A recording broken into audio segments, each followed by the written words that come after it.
Best businessman award Australia में मिला था। ये बिजनेस चैंपियन अवार्ड ऐसे बहुत से हैं। क्यों आंखें फटी की फटी रह गई? अंकल जी नमस्ते। सर, आप जैसे बिजनेसमैन के साथ काम करना हमारी खुशकिस्मती है। जहाँ भी आपके कदम पड़े वहाँ अवार्ड और रिवॉर्ड की बारिश होती है। बड़ बड़ बड़ बड़ बड़ बड़। आपके आगे हमारी क्या औकात।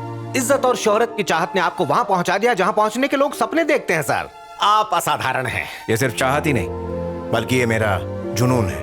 क्या बात है, आप जैसे महान व्यक्ति से हमारा रिश्ता जुड़ पाना हमारी खुशकिस्मती है, हमारी तकदीर है। चलिए प्लीज कम। सर वक्त हो गया है, छोटे मालिक अभी तक नहीं आए। तुम फिक्र मत करो, हम शुरू करते हैं, वो हमें बाद में ज्वाइन कर लेगा। And he is my son, he will be on time.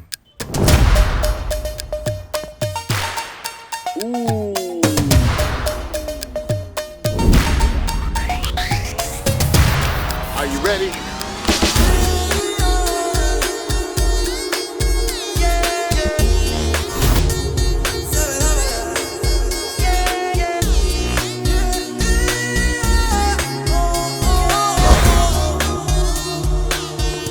Sorry boss, थोड़ा लेट हो गया।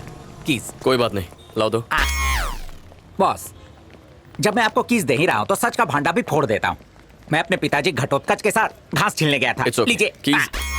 बॉस, मुझे लगा था कि आप मेरी तशरीफ पर इतने डंडे बरसाओगे कि मेरी नरम तशरीफ सूझकर तंबूरा बन जाएगी, पर आप तो देवता निकले। जब तुमने कीज मांगी थी मैं तभी समझ गया था कि आज तुम जरूर कोई कांड करने वाले हो। अब कीज मिलेंगी प्लीज। बॉस, वाह, मेरे पैदा होने से लेकर आज तक मेरा सगा बाप भी मुझे नहीं पहचान पाया, पर आपने एक झटके में मुझे पहचान लिया। वाह, कीज बॉस। अब तुम्हारी बकवास की वजह से और लेट हुआ ना तो तुम्हारी तशरीफ का तंबूरा बने ना बने मुझे डैड की डांट खानी पड़ेगी। कीज।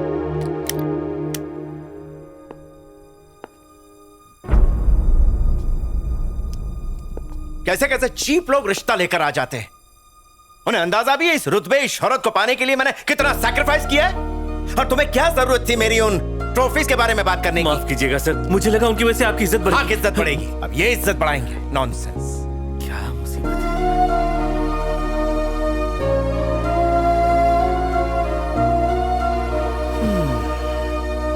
अब क्या हुआ?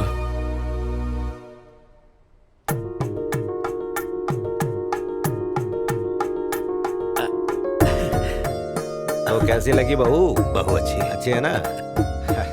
तांती, मैं चाहता हूँ कि तुम अपने नलम नलम हाथों से मेरे घर पर गलम गलम पकौड़े बनाओ। मैंने देसी घी भी मंगा लिया है। तुम पकाना, मैं खाऊंगा, फिर ऑफिस जाके दम के कमाऊंगा। बाबू जी। ये मिडिल क्लास वाले डायलॉग्स बोलकर किसको इंप्रेस कर रहे हो? ये मेरी बेटी है, इसको इंप्रेस करना इतना आसान नहीं है।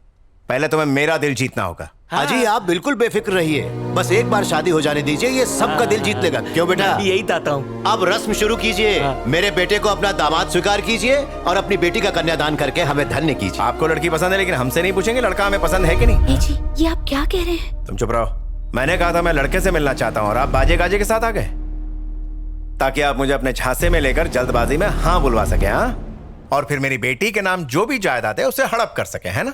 ऐसा नहीं है सर, आप इन्हें तो बुलाया था, हम तो परंपरा निभा रहे थे, इसलिए पंडित जी को आशीर्वाद लेने के लिए साथ ले आए। हाँ, ये परंपरा बाद में, पहले लड़का पसंद आना चाहिए। दुनिया भर के रईस आएंगे मेरी बेटी की शादी में।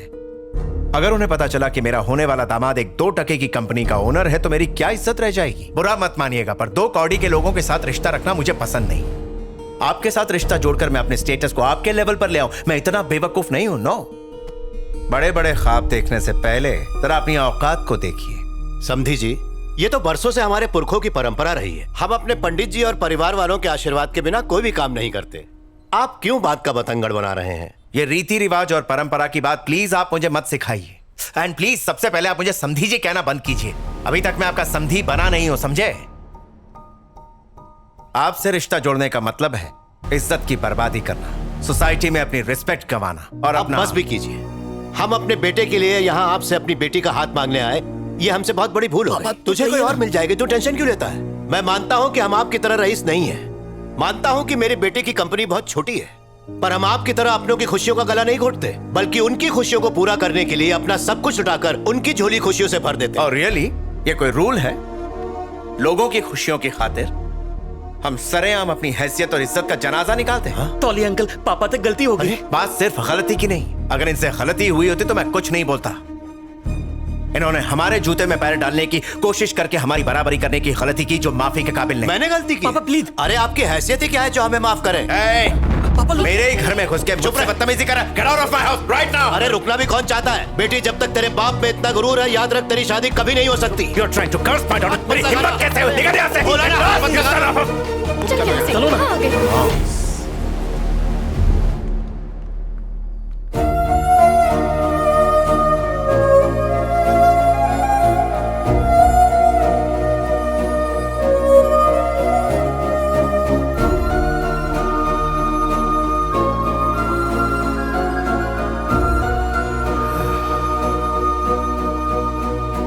मुसीबत है माँ, क्या जरूरत है हर बात के बीच में ईगो लाने की? आप हमारे लिए कोई और पापा नहीं ला सकती थी क्या? उनकी वजह से ही तो मुझे इतने प्यारे बच्चे मिले हैं। क्या बात है, आपके हिसाब से हमेशा हम ही गलत होते हैं। उन्हें ना कुछ बोलना है ना कुछ कहना है।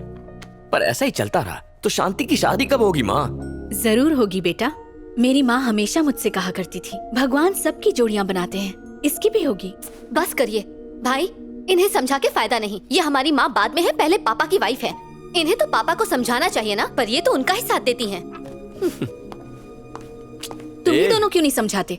एक बार कोशिश करोगे तब पता चलेगा। सब कुछ जानते हुए भी बेकार की बातें करते हैं। ऊपर वाला सोचता होगा घर नहीं चिड़िया घर बनाया है।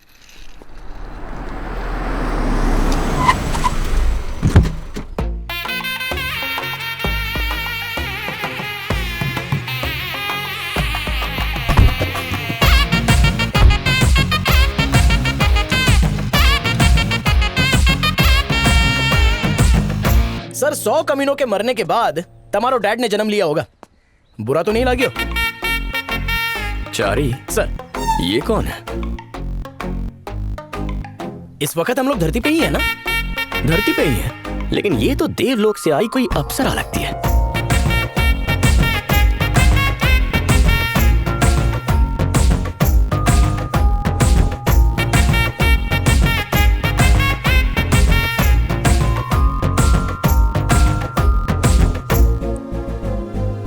बापो, लगता है शॉर्ट सर्किट थई गयो।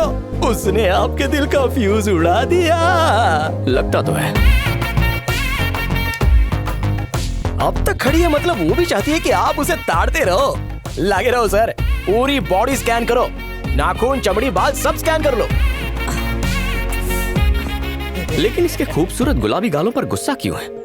ऐसा क्या? जाकर पता करो। एक्सक्यूज मी, खड़े खड़े बदन सुखा रही हैं? तुम अब आ रहे हो? 1 घंटे से मुझे घूर रहे थे, तब होश नहीं आया? अपना एरिया में अपने से हुल पट्टी। आप यहाँ पर कुछ ढूंढ रही हैं क्या? ये एड्रेस, मैं अभी अभी शिफ्ट हुई हूँ। 1 घंटे से धूप में खड़ी हो, वहाँ आकर हमसे पूछ सकती थी ना? मैं तुमसे अगर एड्रेस पूछूं? मैं यहीं रहूंगी, तुम मुझे एड्रेस बताओगे? किसी घुसखोर मंत्री की बिगड़ेल बेटी लगती है। हाँ चलो एड्रेस बताओ। लाओ तुम्हारा फोन तो बताता हूँ। ये गूगल बाबा का इशारा तो उस घर की तरफ है। ये तो तुम्हारा घर है ना? हाँ, लेकिन आपके दिमाग की तरह उसका भी टॉप फ्लोर खाली है। शायद आप वहीं रहने आई होंगी। ओह गॉड, कहाँ मर गए ये लोग? फ्रेंड्स आने वाले हैं। आप अंदर चलकर अपना नया घर देख लीजिए ना। जैसे ही आपके फ्रेंड्स आएंगे, हम उन सबको ऊपर पहुंचा देंगे। चलो ने मैडम, गृह प्रवेश कर लीजिए। क्या पता अंदर जाने के बाद आपको कभी भी बाहर आने का मन ही ना करे। अमीर खाने को रोशन कीजिए। कोयल ने भी एंट्री पास कर दी। आ जाओ मैडम। फूल भी आपके पैर चूमकर आपका स्वागत कर रहे हैं मैडम। आओ मैडम, आइए, आओ आओ। ये लीजिए। 1 minute. Left leg first. Left leg came. बापू, खड़े खड़े भाभी मिल गई सर। सारू छे। अनु, बंगला उस तरफ है, वहाँ कहाँ जा रही है? गांडी दोस्त हमेशा गलत टाइम पे ही आ जाते हैं।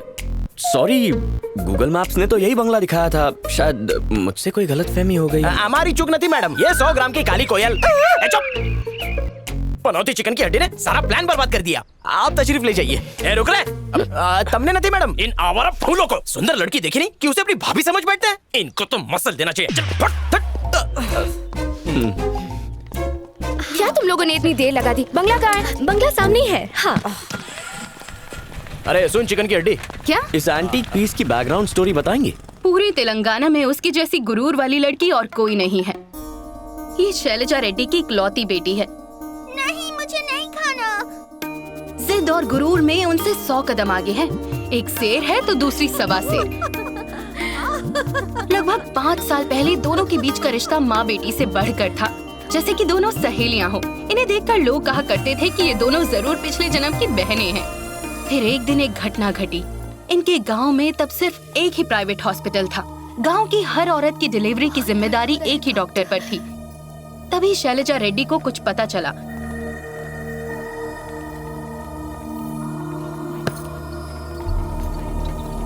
आज तक तुमने यहाँ 55 डिलीवरी करवाई है।